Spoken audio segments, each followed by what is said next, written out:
आज के case studies के इस लेक्चर में बात होगी उन लोगों के लिए जो अक्सर ये कहते हैं कि भाई पैसे ले लो, मुझे डिवोर्स दे दो, और पत्नी की अक्सर डिमांड बढ़ते जाती है।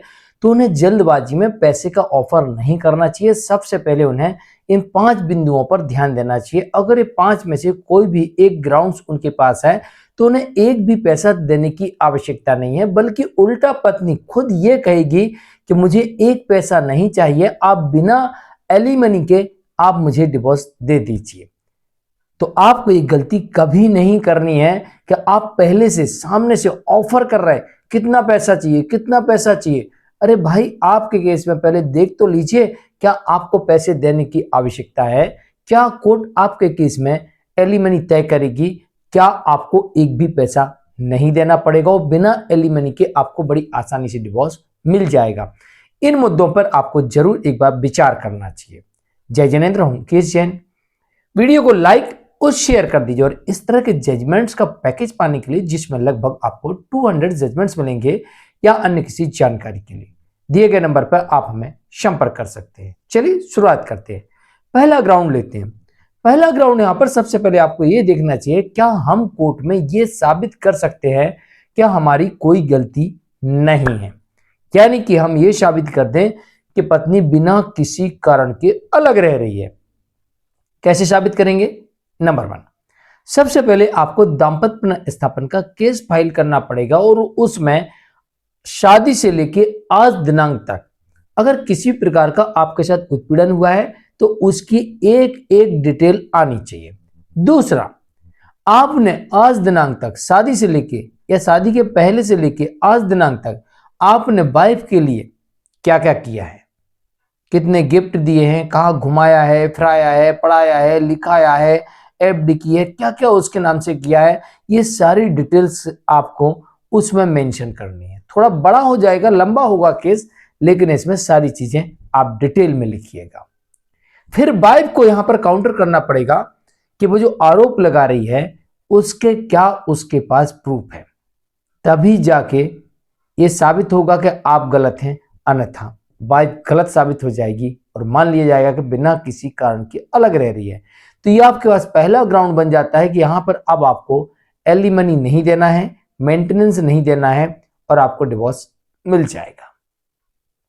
दूसरा ग्राउंड, अगर आपके घर में रखे हुए कीमती सामान, जेवर, रुपया, पैसा, सोना, चांदी, या फिर ये लेके चली जाती है, या फिर तोड़फोड़ करती है, दबंगई करती है, मारपीट करती है, आप लोगों को पिटवाती है, किसी और से पिटवाती है, षड्यंत्र रचती है, आपकी हत्या का प्रयास करती है या प्रयास कर चुकी है, तो with evidence, with I witness के साथ पत्नी सहित जो जो लोग इसमें शामिल हैं उनके विरुद्ध अगर आपने आपराधिक मामले दर्ज करवा दिए तो अब आप आगे ये मान के चल सकते हैं कि आपको एक पैसा नहीं देना पड़ेगा। थोड़ा समय लग सकता है, लेकिन इसमें आपको बिना एलिमनी के डिवोर्स मिल सकता है, और आपके ऊपर जितने केसेस आए वो केसेस भी खत्म हो सकते हैं।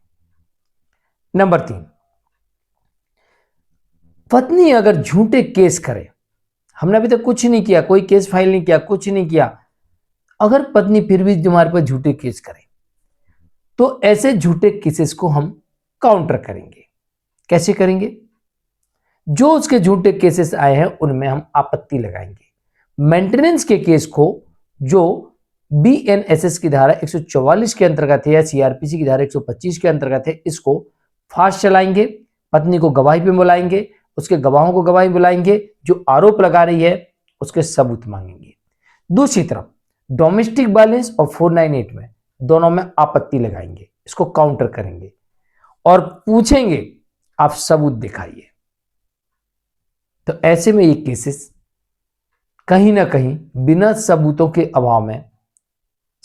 अभाव में ऐसे केसेस दम तोड़ सकते हैं और झूठे साबित हो सकते हैं कि केसेस झूठे लगाए गए थे। इससे भी आपका एक डिवोर्स का ग्राउंड यहां पर बन जाता है।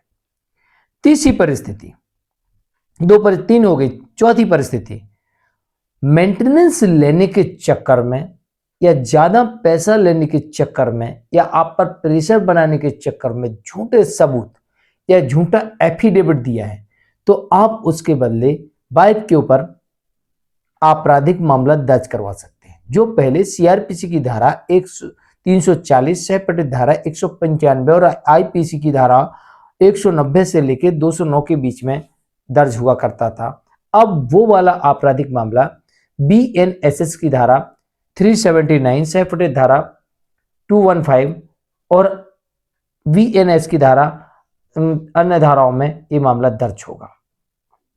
जैसा सबूत दिया है, जैसा एफिडेविट दिया, उसके आधार पर यह मामला दर्ज होगा और इसमें पत्नी को सजा हो सकती है। तो सजा के डर से भी आपसी सेटलमेंट के आधार पर भी आपको बिना किसी लेन देन के, यानी एक भी पैसा नहीं देना पड़ेगा और डिवोर्स मिल सकता है और सारे केस हट सकते हैं। पांचवा ग्राउंड, अगर वाइफ ने झूठे केस किए हैं तो एक ना एक दिन तो खत्म होंगे ही होंगे। बस उनको तत्परता से लड़िए, पक्ष अपना ठीक से रखिए, केस में ध्यान दीजिए, समय पर कोर्ट जाइए, समय पर वकील साहब से मिलते रहिए, सलाह मशवरा करते रहिए। तो ऐसे केसेस में आप सफलता प्राप्त करेंगे और केसेस झूठे पाए जाने पर आपके पास में फिर डिवोर्स का ग्राउंड बनता है और इस डिवोर्स में आपको एक भी पैसा नहीं देना पड़ेगा, पर इसमें थोड़ा समय लग जाता है। तो ये थे 5 ऐसे ग्राउंड जिनमें हो सकता है आपको एक पैसा ना देना पड़े और हो सकता है कि पत्नी सामने से ऑफर करे कि मुझे डिवोर्स दे दीजिए, मैं अपने केस वापस लेती हूं और मुझे एक पैसा नहीं चाहिए। ऐसा हो सकता है। हम किस जैन, आज के लिए इतना ही। नमस्कार।